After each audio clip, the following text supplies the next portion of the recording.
Hello, this is Michele Knight. This is the astrological update for Leo for the week starting the 4th of March.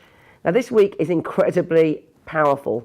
I will say, though, I'll be honest with you, you might find that you go through quite an intense experience, or possibly even the dark night of the soul.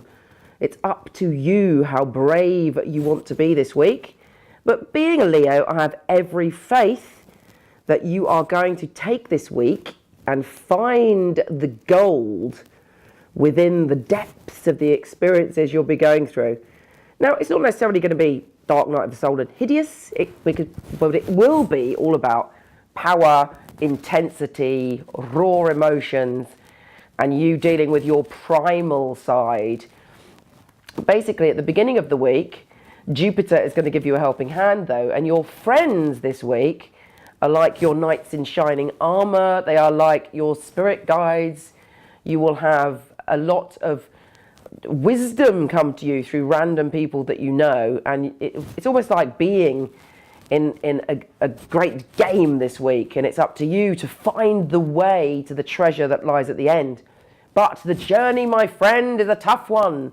There may be illusions and serpents along the way. It's that kind of week, and we've all had them in the past. For starters, there is a stellium. That's 7 planets, all in the place of your primal emotions, your fears, your thoughts about life, death, and rebirth, your passion, your hunger, your desires, and your obsessions. And this energy's been around for a while. You know, there was a few months when everything was about your home and family, and now we've moved on to your primal desires.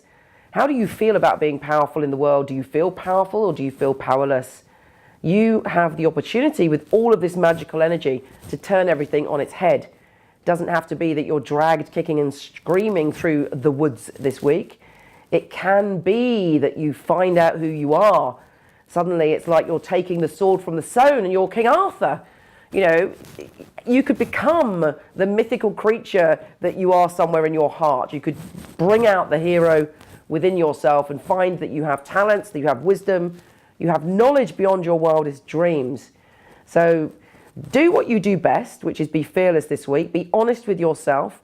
If you have something highlighted from the shadows within yourself, or you deal with someone else who's being difficult or being challenging, or possibly you're dealing with a life or death issue, with, you know, thinking about where am I in my life? Where have I come from? Where am I going? What is the purpose of my life?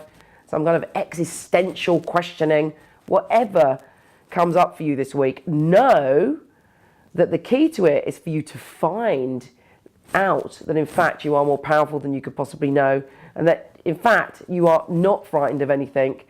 And when you find yourself, it's as if your life is transformed. You can bring the light out into your life. I hope I'm explaining this well enough. It's quite an intense week, but it really can manifest in many ways. It's not necessarily going to be, you know, scary. And anyway, nothing scares you, does it? I've got Leo rising, so we'll see what happens to me. The moon is conjuncting Neptune as well, so it's quite emotional. You might find, in fact, that a lot of the things that you thought you were afraid of, you're not afraid of. Or perhaps you have some fears, but really they're illusions, and the universe will turn the light on and you'll see, you know, that the monster in the room is just a sock hidden under the bed. Anyway, I hope some of this makes sense. Take care. And I look forward to finding out what you found at the end of your quest next week. Take care, and I'll speak to you soon.